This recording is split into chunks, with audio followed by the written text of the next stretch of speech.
Hi! Welcome back to Books, Tea and Biscuits with me, Kim. And me, Jen. And today we've got 2 reviews for you each. I will be reviewing Try by Stephen Fry and The Man Who Died Twice by Richard Osman, which is the second one to within the Thursday Murder Club quadrilogy. I don't know what it's called, whatever the word is. I'll put it here. And I'm going to be reviewing 3, which you'll see here because I forgot to bring the book with me and we're at Kim's again. And Realm Breaker by Victoria Aveyard. 3 is done by Jennifer Jenkins. Do you want to go first? Or? You go first. Okay, so the first one I'm going to be reviewing is 3. She's here. Which is there. And because I forgot to bring the book with me, She's going to be reading from her journal. I am, and I'm going to be wearing my glasses. Right, okay. 3 is based on facts in respect of location, names, ways of that they died. The story is fictional. Although this fictional story has the facts regarding the dates, like I've stated, and the reason for the death are accurate, it's seeing things through the eyes of 3 particular women. These are very brave women. It has romance, it has fear, strength, and a lot of heartbreak. Even though you know the events are factual, the individual stories are fiction, but still you know that these people genuinely went through the difficulties of the plague. Now the 3 women are Emmett Siddle, and she's the oldest daughter of the Siddles, Catherine Mompesson, who's the wife of the local rector, and Elizabeth Hancock, who she's a wife of Mr. Hancock, and she's just there. All 3 of these women do everything they can to protect their family, their friends. Unfortunately, a lot of people died. This is in Eames, in Derbyshire, where we went, didn't we? We went to do a ghost hunt, but we won't talk about that. And it's a plague village. Obviously the plague isn't there anymore.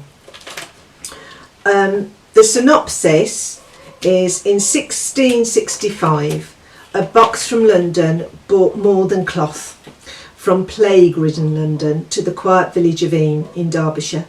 For the next year, the villagers had to learn to live with a silent enemy. 3 tells the story of 3 very different women in their courageous attempts to keep themselves and their loved ones alive as Eam closed its doors to the outside world, instead facing the malevolent and danger alone. Emmett Siddle, Catherine Mompesson and Elizabeth Hancock were each determined to live, and the courage each of them found was as unique as the women themselves. Will 1666 bring salvation? The work of this historical fiction, written during the pandemic whilst reflecting on another, fuses creative imaging with historical fact to bring 3 female protagonists to life.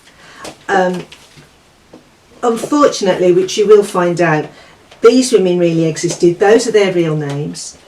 The problem was that none of the bodies could be buried in the graveyard because they all had the plague. They died of the plague. There were some that didn't, but the majority all died of the plague. The rector hated it, not being able to bury them in the graveyard, the proper one.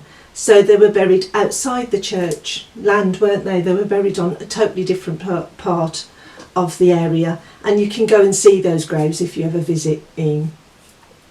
And if you go into the church, there's like a story of it, isn't there, in the windows. It is a fantastic book. It was her first book. This is the first time she's written. It's an amazing story. It does have 1 or 2 little funny bits in it, but not many. Emmett meets with her fiance. They're planning to get married the following year. if they're both, allowed to live and that, and they have to call each other across the way. They go into this little wooded area, and she's on one side of the river and he's on the other, and they shout to each other, and that's as much togetherness they can have, which is really hard for a young girl like that. But they keep planning that they're going to get married, and sadly she does die, but anybody who does history will know that anyway. I do recommend this book. I give it 5 stars. It's a totally independent book. I've never read anything like it before, and the fact that the people, or everything is factual except the little stories she's created about these people, but on the whole everything is true. So it's got everything in it, and I do recommend that you do read it, and that's 3 by Jennifer Jenkins. So would you recommend that anybody who doesn't like history read the book? Yeah, I'm not a big history buff. I'm really not. My family were the Wars of the Roses. My sisters, the Wars of the Roses. My one sister was very old Tudor, the other one was Plantagenet, and I was in the middle. I used, stir it up, I did.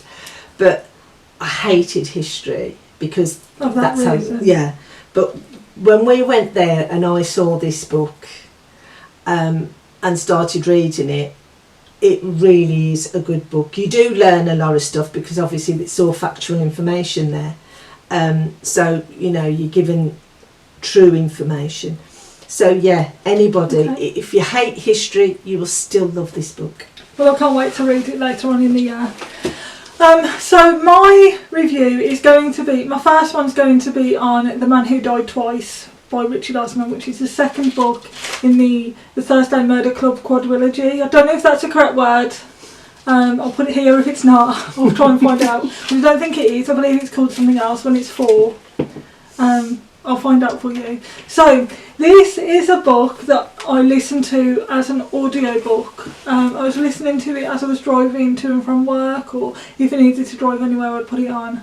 And I absolutely love this book. So the first one I gave 4 stars, I believe. This one I'm giving 5 stars. And technically it's about the same 4 group of people from book 1. So you've got Joyce, Elizabeth, Ibrahim and Ron, and they're a group of elderly friends like in the 70s and 80s, and they're all living this like retirement village called Cooper's Chase, and they have to not have to, because they do have a choice, but because of their nature and their background, they solve murders and crimes in the village. So in this one, this is about Elizabeth's ex-husband.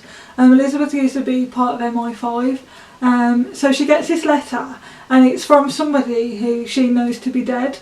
So she meets at this place. I'm not going to go into too much detail, I'm just giving you an overview. She meets at this place, and it turns out that it's actually not the man that died. It's her ex-husband who's written a letter from the man that died because he knew it would get her attention, because if he'd put it from him, she wouldn't have gone. And then it turns out that he's in hiding because he's done this huge diamond heist. He's stolen them from somebody else, and he turns out that she thinks he's been killed, and so she's trying to solve that crime. But then there's another crime happened where their friend Ibrahim, who's a therapist of them all, so Elizabeth's an MI5 agent, Joyce used to be a nurse, Ron was a boxing manager, I think, and Ibrahim's a therapist. So they all come together and make pieces of the puzzle fit. So Ibrahim gets attacked, and Ron doesn't like to show his emotions, but Ibrahim's his best friend, and he stays by his side in the hospital with a little camping bed, like a put-you-up bed, and he does naughty stuff to get the person who attacked his best friend committed, and on trial, arrested. So they've all got a plan in place as to what will happen. So there's laughs along the way, there's sadness. I absolutely loved it. So you fall in love with the characters all over again, and you've got another character called Bogdan, and he's like the Polish handyman, let's say, when he gets involved in helping them commit the crimes. They're not committing the crimes, to solve the crimes. But Bogdan is like also best friends with Elizabeth and her husband, because Elizabeth's husband Stephen is really good at playing chess, and when Bogdan's got a bit of time, he'll go to Stephen and they'll have a game of chess. Even though Stephen's got dementia and he keeps falling asleep through the game of chess, he'll wake up and he'll instantly know what piece Bogdan's moved, and he'll make his move, and within 3 moves he's got like checkmate. I don't know how to play chess, so I don't know if that's even possible, but it's an amazing story. I don't know how Richard Osman does it. Each time he gets you pulled in, and you don't want to stop driving, you just want it to continue, or just sit in the car until that chapter's finished. Because what I hate doing is, like, you get to work, or what I was doing, I was getting to work, and the chapter wouldn't be ended, there'll be like 6 or 7 minutes left, and then I have to end it, and then I'm gone then for 8 hours, and I have to like go back about 10 or 30 seconds to know, to pick up the story again. But I absolutely love that you're falling in love with the characters all over again. You have laughs along the way. You get sad with them as well. You learn all about the relationships and who's falling in love with who. And I didn't notice that in the first book, but you notice it in this one. So yeah, I absolutely loved it. Well done again to Richard Osman. I give 5 stars for this one, 4 stars for the first one, and I do recommend that if crime is something that you like, then read it or listen to it in any case, whichever format you choose to read the book in.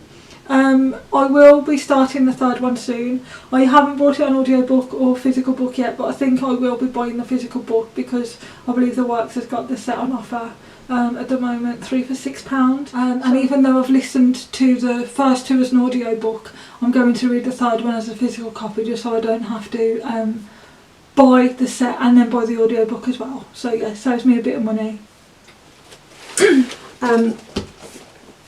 My next book is called Realmbreaker by Victoria Aveyard. It is, as we know, one of my favourite types, and that is sci-fi fantasy.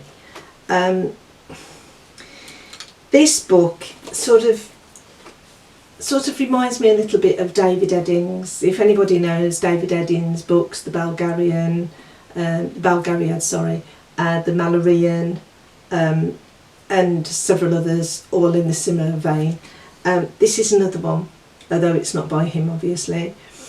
And you have, I need my glasses on again, sorry, I'm having a bad time today. You have a squire who's a survivor of a failed quest, an immortal, timeless and unfathomable, an assassin, skilled and heartless, an old sorceress holding secrets behind her teeth, and a pirate's daughter, the ward's last hope. So that's the 5 of them. But you actually have 7.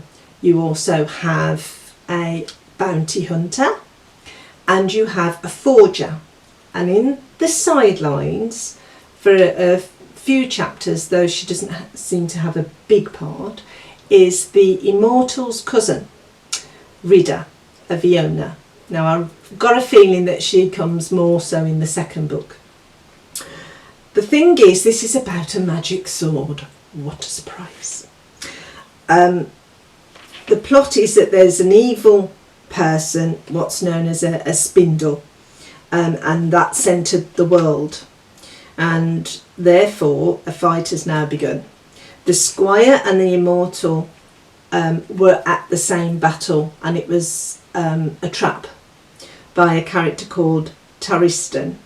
Now, Taristan is the brother of the squire's knight, who the squire looked after, and his name's Cortel. Now, anybody who's got the name Cor is of the same family, and there's a young girl, the pirate's daughter, whose name's Coraine, and she didn't realise who her father was, and her father is this Cortel, so she has the same magical blood, if you like, and she's got to find the other sword. She's got to help, in fact it's down to her really, to save the world, but they're all going to help her. So it's got strands of the Magnificent Seven as well, really. The bounty hunter is called Sigil. The forger, his name's Charlton, but he gets called Charlie, and him and Sigil had a thing, apparently. The sorceress is Valtic. Now, she's quite a strange one. She goes off, and then when she's needed, she seems to know, and she comes back, and she'll give them some sort of help in one way or another. The squire is Andre Treeland. He's a young lad, really, and he's never seen the sights that he saw in this particular battle, and it's really affected him. And the immortal, I've got to try and say this name, is Dumacriden. And the assassin is Suresa Sana. Now, the assassin and the forger and the bounty hunter are supposed to be not really nice people, but from somewhere they have good in them, because they all get together to help her, Coraine. It is a good book.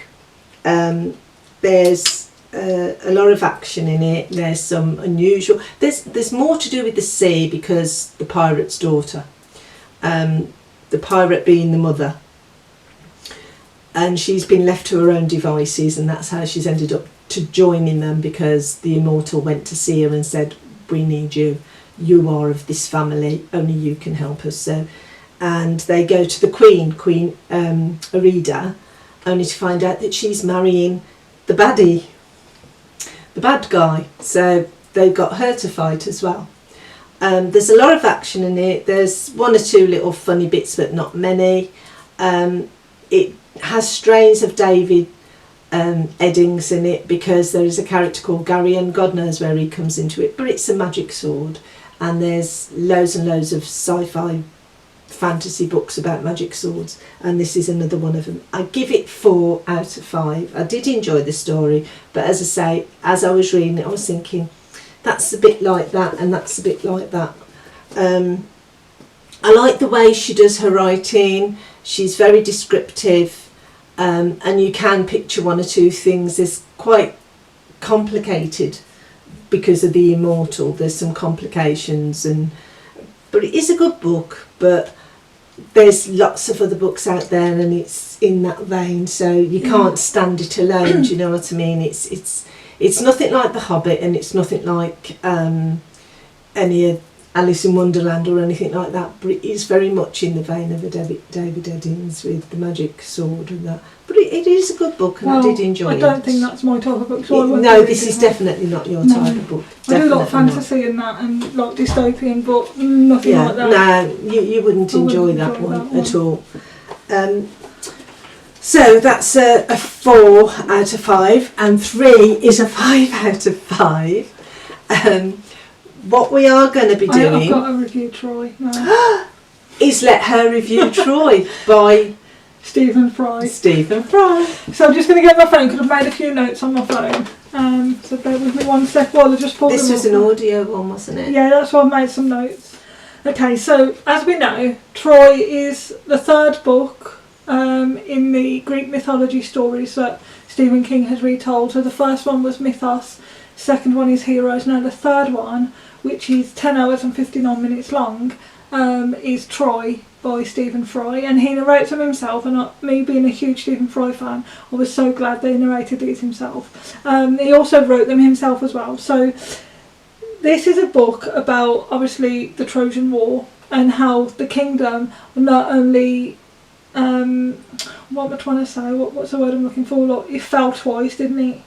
And it talks about the characters like Paris, Achilles, what's Paris's twin called? Cassandra, Troy, Helen, loads of others. There's that many characters, I can't name them all, as with most Greek mythology anyway, but it is amazing. I love Greek mythology, I love history, anything like this. Obviously it talks about how it's the most marvellous kingdom in all the world, and the Duel of the Aegean and the Trojan War, and there's loads of casualties. It talks about, the relationships, how the war started, how the war ended. I was just enthralled with it from the moment I started playing it till the moment it ended, the audiobook ended. It talks about the kidnapping of Helen. There's obviously a queen celebrated for her beauty. Sees the Greeks launch 1,000 ships against a great city. to which they will lay siege for 10 whole and very bloody years. So it talks about all of that. And then obviously It's Zeus who is the king of the gods who triggers war when he asks the Trojan prince Paris to do the fairest goddess of them all. You've got Aphrodite bribes Paris with the heart of Helen, wife of King Menelaus. That's it, of the Greeks, and naturally nature obviously takes its course.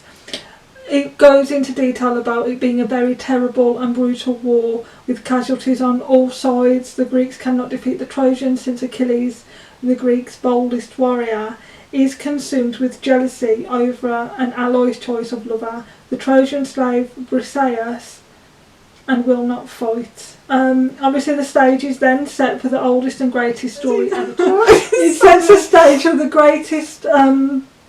oldest and greatest story ever told. And the point is that Stephen Fry isn't the only person to have retold the story of the Trojan War. There's that many stories out there, like Homer's Iliad, which I've never read. Which I have. Which Joe has. Troy being the only story I've ever listened to or read about the Trojan War. I mean, I know about it, but I've never read anything about it. And it's immensely like captivating. You just immerse yourself in that whole world. So yeah, it sets the stage for the oldest and greatest story ever told, where monstrous passions meet the highest ideals and the lowest cunning. So in this story you find like heroism and hatred, love and loss, obviously the juxtapositions, revenge and regret, and then desire and despair. And it is these human passions, obviously written bloodily in the sands of the distant shore, that still speak to us today. So yeah, I'll give this 5 out of 5 stars. Absolutely love it. I don't know if he's done a 4th book or is there any more after the Trojan War. I don't believe there's any kind of retellings. Whether he starts doing a Roman series, I don't know. Which I would still read because I love Roman history as well, and Egyptology and all of that. Anything Stephen Fry narrates or writes, I would listen to and happily just immerse myself in. It's a very immersive world. I love it. I recommend that you listen to it if you've got a spare 11 hours. Marion Zinman Bradley wrote quite a few books, but the 2 that I have read are The Mists of Avalon and The Firebrand. Now, The Mists of Avalon is about the court of King Arthur seen through the eyes of the women. I'd love to read that. It's a really, really good read, and I am going to read it again and do a review on it. And the other book is called The Firebrand, and that is seen, that's told through the eyes of the women, but mostly Cassandra, Paris's twin sister. And it is about the Trojan Wars, but seen through the eyes of the women. It's that again is really, really good because you learn about the Trojan Wars again. There's Paris, there's Achilles, there's Hector, there's Menelaus, and obviously Helen, who's the cause of it all. Let's be honest, Paris fancied Helen, he wanted her, he didn't give her monkeys, but that's a really good read as well. It's fictional, obviously, because it's Greek mythology, but the story she tells is also, enwrapped in there, and it's really good. So she's another author that I am going to be reading. I have got those books, I'm just going to read them again. Also, we are going to be reading the classics, haven't we? And I'm going to be starting reading, I've sort of semi-started reading Wuthering Heights again. The thing with this one is the story starts here. Because it starts here. Chapter 1's here. On what page number? Oh, I'll look at it for you. I still need my glasses. Oh, it doesn't give page numbers. Hold on. No, it doesn't. So you're about 80 pages in? Actually, it does. So it's 3. That's page 3 for the chapter 1, but yeah, I'm probably about 80 odd pages in. Now, the first bit, you've got your preface, which someone's telling you about when they first read Wuthering Heights, and the film with Laurence Olivier in it, and Merlot Bron. And see, I always skip all that and just go straight to chapter 1. Well, I did, but at first I thought, chronological Emily Bronte's life and work. So what's that got to do with Wuthering Heights? then you got your introduction, which I thought that's going to be good because that's new readers are advised that this introduction makes detail of the plot explicit. Oh, okay. Well, that's fair enough. That's fair enough. So you've got that in the introduction, right? Now, after the introduction, you get... The story hasn't even started No, yet. the story hasn't even started yet. You've got notes there as well. Yeah, the notes. You then got further reading, which is a reference, and then you've got biography and background, criticism, then you've got a note on the text, then you've got biographical notice of Ellis and Acton Bell, who are those that published it. And it gives Got you a genealogical table as well. Those are the characters. That's what you've got there, and then you've got the editor's preface of the new edition of Wuthering Heights, which sort of basically says the same as that, and the bit at the front, the preface. So it sort of says the same sort of thing, and then you get chapter 1. So did you realise when you was reading all that you wasn't actually reading the story? Well, yes, I realised as soon as I saw the word. Okay, introduction. Yeah, and I thought, figs to the introduction. I'll start reading chapter 1. So I am going to be reading that tonight. If you remember, we did swapsies. Yes. Let me get mine.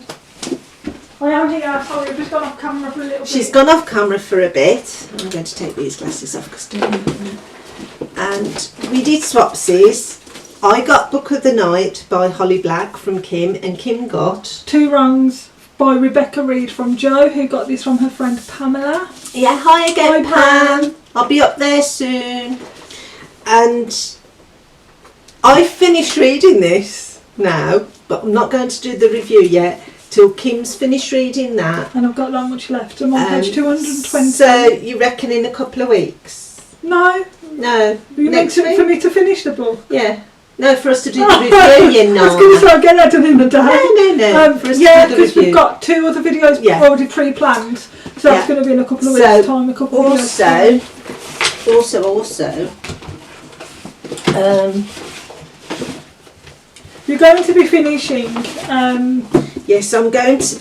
Well, I've got to order the 5th book. I really must order that 5th book Of the J. Gill series. of the J. Gill. In Fallbridge Village, yeah. So once I'm reading that, and you're reading this one, that one, and the other 3. yeah, Which is that was the last one I read, the 4th book. So I've read number 1, which is Murder in Fallbridge Village. I'm about to start number 2, which is The Mystery of Watermead Manor. And then you've got Death on Damson Island and that one. A Deadly Venetian Affair. So I've got these to read. Joe's already read all these. Yeah, and I'm going to be reading number 5. Yeah, which I keep forgetting what it's called. Thanks for these, Jay. Yeah, which is called The Grave Thorn Curse. Yeah. Which sounds pretty good. So these are 1920s murder mysteries, inspired by Agatha Christie. Not exactly like that, but inspired by. And we love stuff like this. So we're going to be reviewing these September, all through September. We're going to be doing Crime Month, isn't it? Crime Month, mystery. because it's Agatha Christie's birthday month, and her birthday is the 15th of September, isn't it? So we're going to be doing all September these sort of things. Who done it? A couple of Agatha Christie books. And a couple of Agatha Christie books. I'm just looking at my bookcase up there. I've got a floor to ceiling bookcase. So we're going to be reviewing them September. Yeah. So that'll be sorted. And we're both going to be reading Into the Water by Paula Hawkins. We haven't started this yet because obviously, as you know, we've got loads to read. But this is up. This is coming up soon. Yeah, definitely. So looking forward to reading that. Yeah, it's a thriller. It's a thriller book, and when it was published, it was Thriller of the Year. In what year was it? Sorry, let me just have a look. 2017. It was Thriller of the Year. There we go. So if you don't know Paula Hawkins, she wrote the famous The Girl on the Train.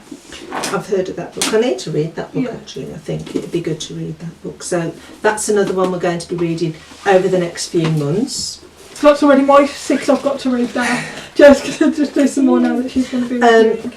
At some point I'm going to be reviewing the James Patterson murders, Ramp Up to Murder and Murder IRL, in real life. So those 2 books are going to be reviewed, I'd say probably August, maybe the end of August, coming into our murder month, which, you know, this is.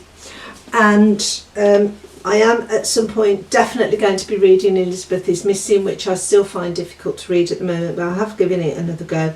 But I am going to try again, and I'm determined I will do it, and I will do a review on it. I know it's difficult to read at the moment, but it is a good story. It is. Also, ruining my house now. The books are attacking me. I've never been attacked by books before. It's not good. Also, I'm definitely going to be reviewing Cats in Space book.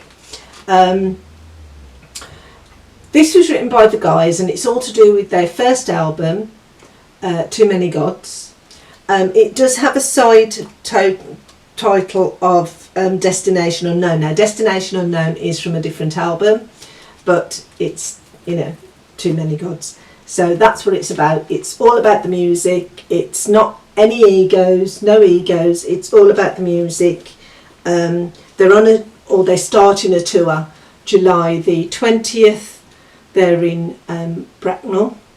Then they go to Lancaster the 21st. Then they go to Hexham on the 22nd. And then they have a break, and then they start again in September. So you could go on their website, www.catsinspace.co.uk, if you want to order the book. So it would be great when I do the review, which will be maybe July at some point, to correspond with their... next month, isn't it? Yeah. Hoping, if we're lucky, that I get an interview with the guys to talk about the book, if we're lucky. So that's that. And obviously at some point, Marion Zimmerman Bradley will do a couple of her books. She's got a whole load of them. And I've got loads in the popular list. I've got Life of Pi, I've got The Daughter of Smoke and Bone, The Days of Blood and Starlight, and The Dreams of Gods and Monsters, and I've got Sleeping Giants by, what's his name, Sylvain Nivelle to read as well, which are all the ones that I mentioned in my beginning coming back video. So we've got quite a few books, and every time we look we find another book. Oh, we'll read that one, and it goes at the end of the pile. It does. I've also found that R.J. Gill has done Inspector Hardy books. Now these books are a bit more adult, because there's violence in them, bit of intimacy, that sort of thing.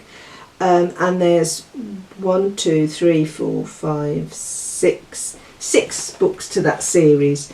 So there's another lot that we need to read. We've got loads to read, haven't we? We have got loads busy to read. The next couple of weeks.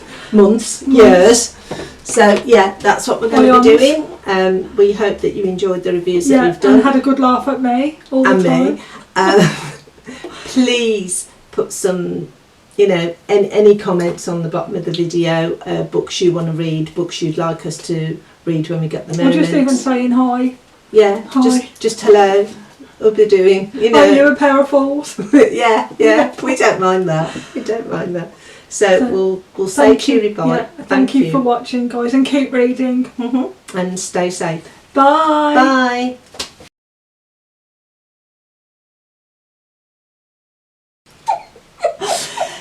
It sets the stage. This is going to have to go as a blooper. She can't stop laughing at me now.